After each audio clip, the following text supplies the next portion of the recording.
మీ business ఏదైనా మీ ఊర్లో promotion చేయాలంటే అది సుమన్ టీవీతోనే సాధ్యం. ఇప్పుడే సంప్రదించండి.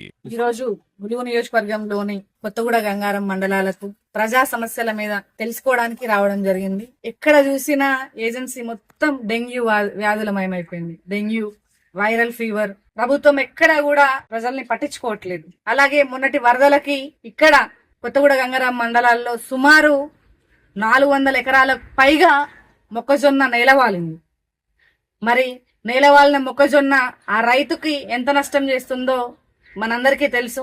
రైతు బంధు ఇప్పటి వరకు ఏ రైతుకు ఇవ్వలేదు. ఇక్కడ అన్ని కూడా పోడు భూములు ఉంటాయి, గిరిజన బిడ్డలు ఉంటారు, సబ్బండ వర్గాలందరూ ఉన్నారు.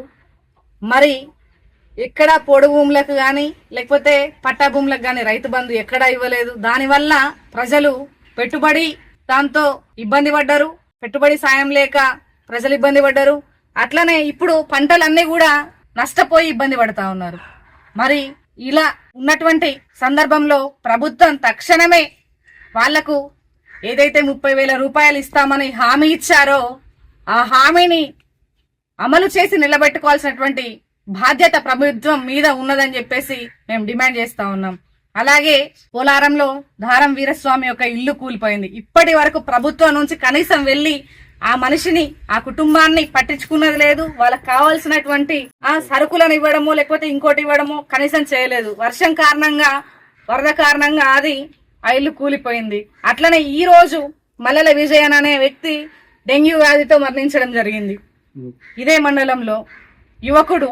అట్లనే ఒక చిన్న పిల్ల మొన్న చనిపోవడం జరిగింది. 6 సంవత్సరాల చిన్న పిల్ల ఇదే మండలంలో బంజారా గిరిజన బిడ్డ చనిపోవడం జరిగింది. ఇట్లా చూసుకుంటే ములుగు నియోజకవర్గం మొత్తం కూడా కన్నాయిగూడెం గాని, ఏటూర్నారం, మంగపేట గాని, లేకపోతే ఇటు కొత్తగూడ గంగారం గాని, తాడ్వాయి గాని డెంగ్యూ, మలేరియా, వైరల్ ఫీవర్స్ తో ఏజెన్సీ ప్రజలందరూ కూడా అతలాకుతలం అయిపోతా ఉన్నారు. ప్రభుత్వం ఎక్కడ చూసినా నిర్లక్ష్యం వహించడమే, ఎక్కడ కూడా ప్రజలను పట్టించుకున్న పాపన అవ్వలేదు. ఎప్పుడైనా కూడా వర్షాలు వస్తున్నాయనంటే గత ప్రభుత్వంలో మేమేం చేసేదంటే ముందే పారిశుద్ధ్య పనులు నిర్వహించేది. కానీ ఈ ప్రభుత్వంలో పారిశుద్ధ్యం అనేది పడకేసింది. తద్వారా రోగాలమయమైపోయినాయి. గ్రామాలన్నీ కూడా రోగాలమయమైపోయినాయి. ఈ రోజు గవర్నమెంట్ హాస్పిటల్స్కి వెళ్ళిన బెడ్లు లేక పేషెంట్లు ఒక బెడ్ మీద 2 పడుకునే పరిస్థితి ఉన్నది. మరి అలాంటి సందర్భాలలో ప్రభుత్వం తక్షణమే నిర్ణయం తీసుకొని ప్రజల అవసరాలు తీర్చే విధంగా పనిచేయాలని చెప్పేసి బీఆర్ఎస్ పార్టీ నియోజకవర్గ ఇన్ఛార్జ్ గా డిమాండ్ చేస్తా ఉన్నాను. మండలంలో సుమారు 400కు పైగా ఎకరాలలో మొక్కజొన్న, అలాగే భూములలో ఇసుకమేట వేయడం జరిగింది.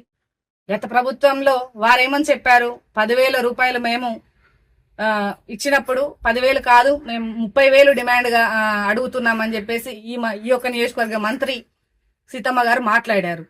మరి ఇదే ప్రజలకు మీరు అండగా ఉండాలి. ఇదే ప్రజలు మిమ్మల్ని గెలిపించారు, మిమ్మల్ని ఆ మంత్రిగా చేశారు.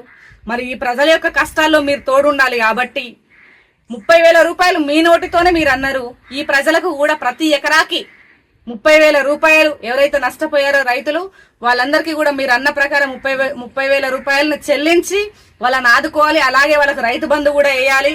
అలాగే మీరు ఏదైతే రుణమాఫీ 2 లక్షల వరకు పూర్తిగా చేస్తామని అన్నారో ఇక్కడ కూడా అందరికీ, నియోజకవర్గంలోని అందరికీ కూడా 2 లక్షల లోపు రుణం తీసుకున్నటువంటి ప్రతి ఒక్క రైతుకు కూడా 2 లక్షల రుణమాఫీ చేయాలని చెప్పేసి మేము డిమాండ్ చేస్తా ఉన్నాం.